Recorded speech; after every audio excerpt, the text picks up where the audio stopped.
온갖 꿈에 시달렸습니다. 여러분 이거 다 거짓말하는 걸 아시죠? 뭐 도곡당이 어떠다고요? BBK가 어떠가요? 새빨간 거짓말입니다, 여러분. 아닌 것을 아니라고 말하는데 그 이상 무슨 표현이 필요합니까? 가스 비자금 횡령과 횡령과 뇌물 등의 혐의로 기소된 이명박 전 대통령이 징역 17년을 확정했습니다. 징역 17년, 벌금 130억 원을 확정했습니다. 이번 팩주단 6화 주제는 MB는 왜 17년형을 받았는가입니다.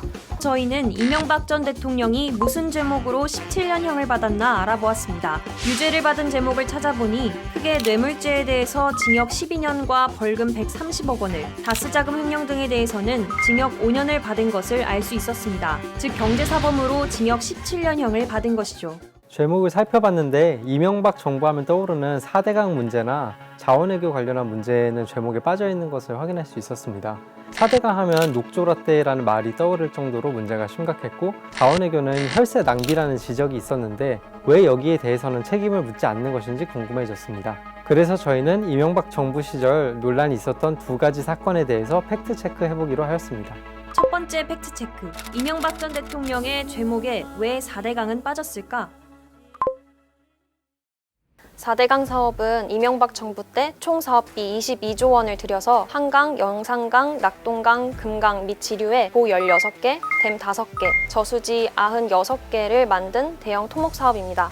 예산 낭비, 부실공사 우려 등 반대에도 불구하고 2009년에 시작돼서 2013년에 완료됐습니다.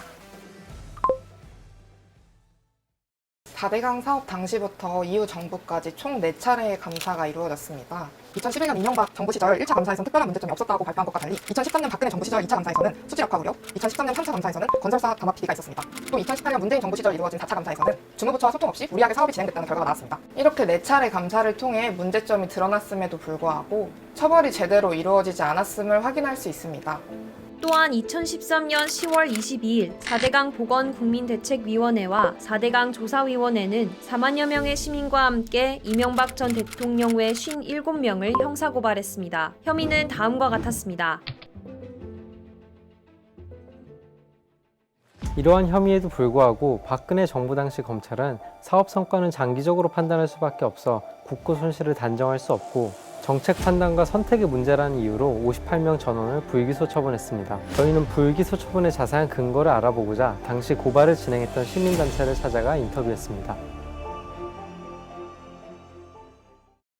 4대강 사업이 이제 대운하 사업을 4대강 사업이라고 속여서 대규모 예산을 좀 지출을 했었고, 또 그 가운데서 굉장히 불법적인 일들이 많이 일어났었거든요. 이게 이제 사실 이제 저희만 주장했었던 부분이라기보다 법원도 당시에 4대강 담합한 건설사들에게 유죄 판결을 내린 바가 있고, 또 감사원 감사 같은 경우에도 이게 대운하 사업이었고 이걸 이명박 대통령이 직접 지시한 여러 상황들을 감사 결과로 내놓고 있습니다. 4대강 사업이 대운하를 염두에 두고 추진됐다는 내용을 이제 감사원에서 이야기하는 거고, 이것은 이명박 대통령이 국민을 속였다는 명백한 증거인 거죠. 그리고 문재인 정부 들어서 4번째 감사에서도 4대강 사업이 정책으로 결정되는 과정, 그리고 집행 과정이 총체적으로 비정상이고 부정하다라는 걸 낱낱이 이제 적시를 했단 말이에요.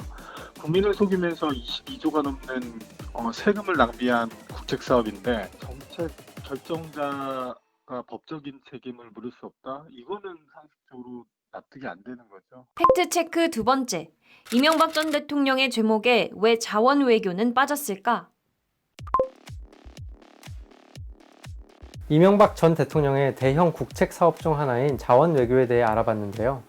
자원외교는 자원개발에 국가가 직접 개입하여 국내 자원의 수급을 원활하게 하려는 데 목적이 있습니다. 저희가 조사한 바로는 멕시코 볼레오 프로젝트, 하베스트 인수사업, 볼리비아 아르헨티나 리튬 사업 등 대략 9가지가 있었습니다. 언론사마다 조금씩 사용되는 수치는 다르지만 총 31조 원의 혈세가 투입이 되었고, 이 중 13조 원 정도의 손실이 발생했다라고 조사 결과 확인이 되었습니다. 광물자원공사의 경우에는 2015년에는 부채 비율이 6,900%에 달하면서 결국 2016년부터는 부채가 회사 자본을 집어삼켜 부채 비율조차 산출할 수 없습니다. 천문학적인 국민 혈세가 증발했지만 김신종 전 한국광물자원공사 사장은 무죄 판결을 받았습니다. 네. 석유공사, 가스공사, 광물공사 이렇게 세 가지 공기업들의 향후 사업에 대한 그런 진척도가 되게 불투명해지고 들어갈 돈만 더 늘어나고 있어서 이런 공기업의 역할이 제대로 이루어질 수 없을 것 같다라는 문제점이 추가로 확인되었습니다. 손실이 알려졌지만 누가 이 손실을 책임져야 되는지 책임자는 명확히 규정되지 않은 상태입니다. 광물자원공사뿐만이 아닙니다. 가스, 석유공사 등을 대상으로도 수사가 있었지만 전직 사장들 모두 무혐의 또는 무죄 판결을 받았습니다.